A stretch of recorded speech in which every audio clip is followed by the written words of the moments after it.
Siem, Nestelachet Siem, Ina Tacho Datia Kayas, Washoshe, Nawichi Chakejin. Good evening, my name is Frank Goes Behind. It is my honor and privilege tonight to share with you some culture stories and legends of our Coast Salish peoples. These stories and these legends are not only for our entertainment in this winter time. It's a time for us to tell these stories, but it is also, as we call them, as our teachings, the teachings of how to be, how to walk amongst our people, how to walk upon our Mother Earth in this respectful and honorable way. Each and every story has a beginning, but we leave the endings open for each individual to make that meaningful ending for themselves and how they should be as they walk among us. These stories have been handed down. These stories have been shared with me, and it is up to me to pass these on to our young people so that they may learn these teachings, learn these ways to help themselves, to help others as they go through their life as well. So with that, I'd like to honor and invite our ancestors in at this time with this song, inviting them in to witness the work that is about to take place here.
The first story I would like to share is called Mama Bear and Cub. There was this mother bear, her and her tiny cub. They were walking amongst the forest, and as they were going along, Mama Bear was teaching this young cub the safe places to go, the things that were okay to eat, the fine ways to follow the ways of the land, and where to be, and how not to eat things at a certain time of season. So this young cub was following with Mama Bear as she was sharing her teachings. As they were going along through the day, she was showing him this and showing him the other things that he needed to know to grow up to be a strong bear. As they were walking along, they came to a river. And baby cub, he says, "I'm getting hungry. When are we going to eat?"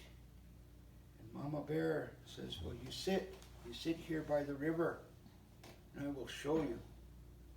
So with that, Mama Bear wades into the river, and she stands there and she raises her paws to the east. She raises her paws to the south. She raises her paws to the west. She raised her paws to the north. She gave thanks to the river, and she gave thanks to the Creator. As she stood there, along came a salmon. And this salmon was swimming right beside her. And Mama Bear reached down and she captured that salmon.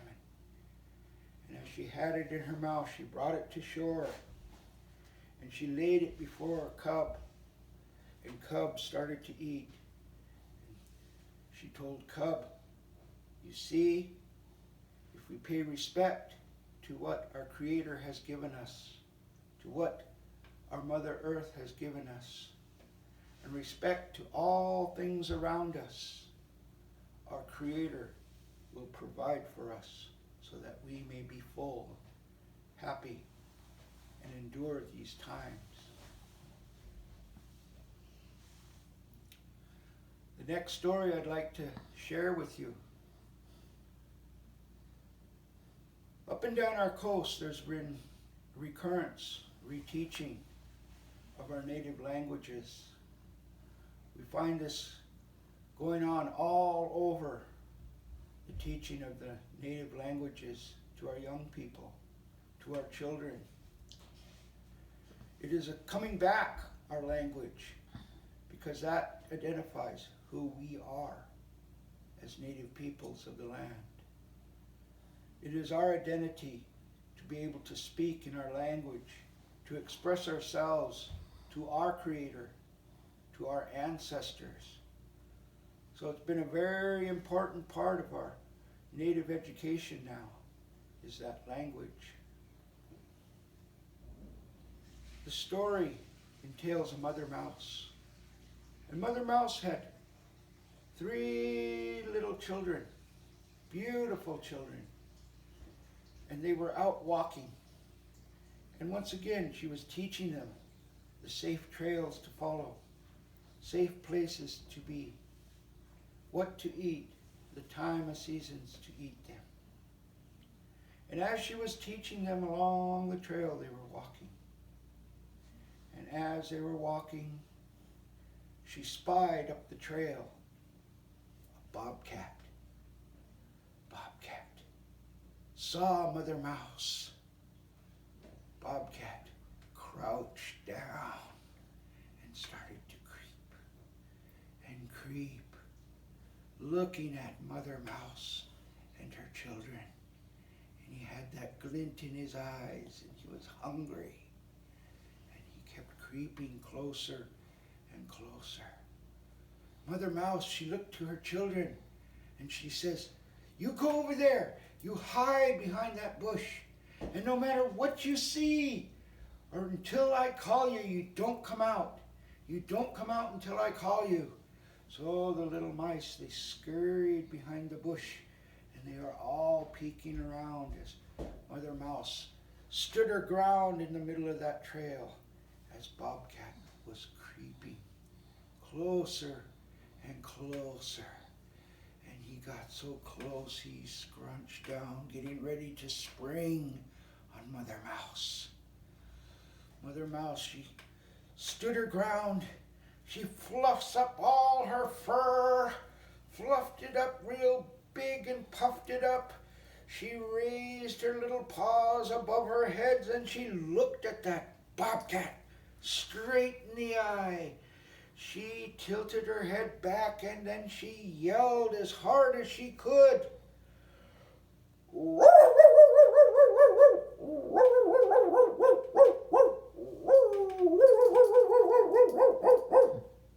Bobcat stopped. His eyes got big. His ears went back. Oh, he got so scared. He turned around and he ran back up the trail as fast as he could. Just dust was flying. Oh, he was running so fast. Oh, after a bit, sat there in the middle of that trail, and she started to brush her fur back down and recompose herself. And she looks over to the bush and she calls to her children. And as the children come out of hiding, she lines them up in front of her. And she looks at each and every one. And she says to them, "You see, my children, that was the power of a second language." Oh, see. Oh, see. Another story, as you see, in our way, our stories, we entail the humor, the medicine of laughter, we call it. We go to our ceremonies, we go to the different gatherings, and it's like no matter how much or how serious the gatherings might be, there is always room for that medicine of laughter. The laughter that comes from our spirit, the laughter that comes from our heart, the laughter that we share to bring the heaviness away from our hearts and minds and spirits. So we share this laughter every chance we get. We share that teachings of that medicine of the laughter. In our teachings, in our ways, there comes a time when a young man, 8, 9, 10, 12, comes a time for that young man to be given over to the uncles, the older uncles, the older aunties, grandmas for the girls, and the grandfathers. There comes a time that what we call, or what they call, is that time of change, or that time of growth, of puberty, when becoming no longer a child, but start learning the ways to be a man, a good man and a good woman, and the teachings that go along with that, and the respects and the honoring of those things, and the teachings that go with it in order to become a good man, a good woman within their people's communities. So it was such a time that this young man was given over to his grandfather. His grandfather took him to the mountain, and they spent 4 days there in the mountains. And his grandfather was reciting these teachings of how to be a good man, how to be trustworthy, how to take care of his family, how in the future to take care of his mate, how to walk amongst the people with a good heart, teaching him what he was taught as a young man as well. Well, as they were up there in the mountains for 4 days, it was the third day, third night, and they were laying there by the fire, sleeping. The grandfather wakes up.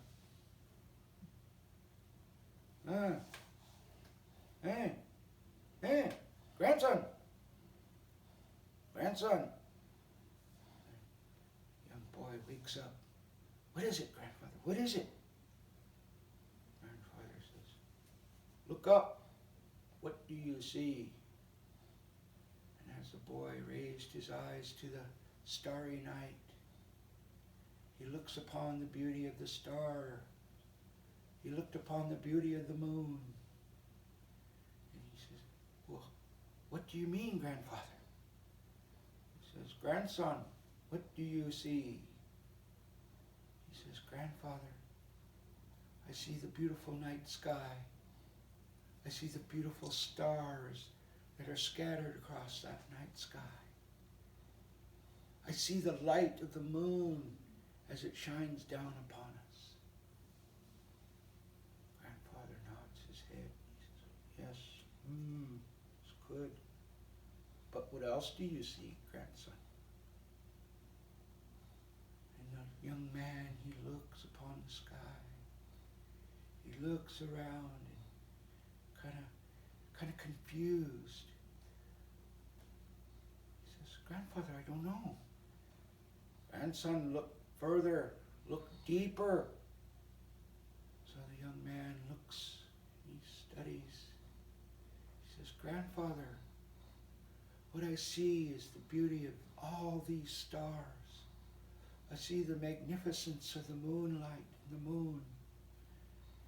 And it tells me that I'm such a small thing as a human being, that I can be very insignificant in this vast greatness that our Creator has provided us, and that we must respect these things because that's what we are, just a small little piece of this great world our Creator has given us. Grandfather nods his head. What else do you see, grandson? The boy looked to the sky. He looked at the stars again. He looked at the moon. But he couldn't think. He couldn't see. And with a trembling voice, he says, Grandfather, I don't know. I don't know, Grandfather. Grandfather, grandson, somebody stole the teepee.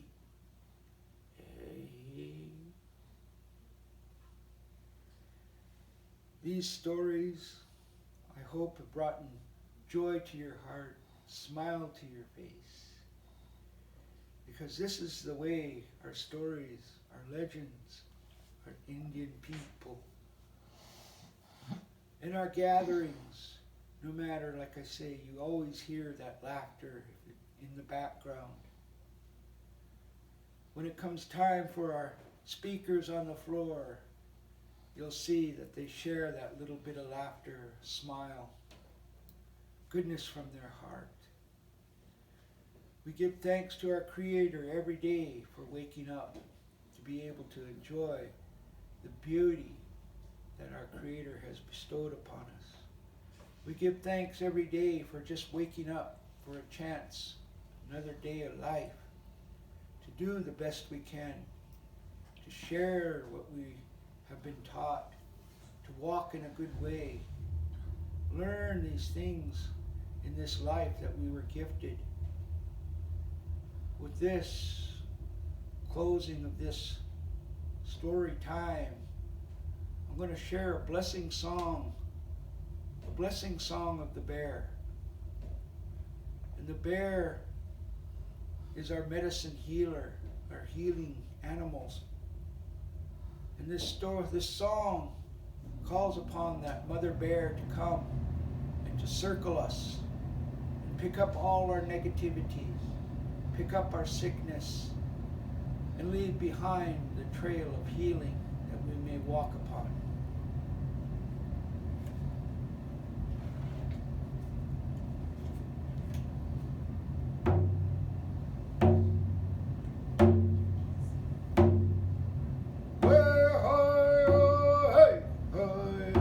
Hey,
I've had many teachers, I've had many friends, had many relatives that have shared these stories, that have shared these teachings, that have given me the courage to stand before the people of all nations, to share these stories, to share these feelings, to share these teachings. In our way, we share these things with an open heart. We share these things the best we can. We share these things as humble human beings, as our Creator has made us to do these things the best way that we can. I hope that you find a good warm feeling in what I've shared with you this evening. I give thanks to my Creator, blessing one and all, from the youngest to the eldest, from the nearest to the farthest. May the blessings of these songs, may the medicine of the laughter continue to be with you as you share these songs and these stories with others. We just give thanks to our Creator for another day to walk upon our Mother Earth in a good way. Say, Ah.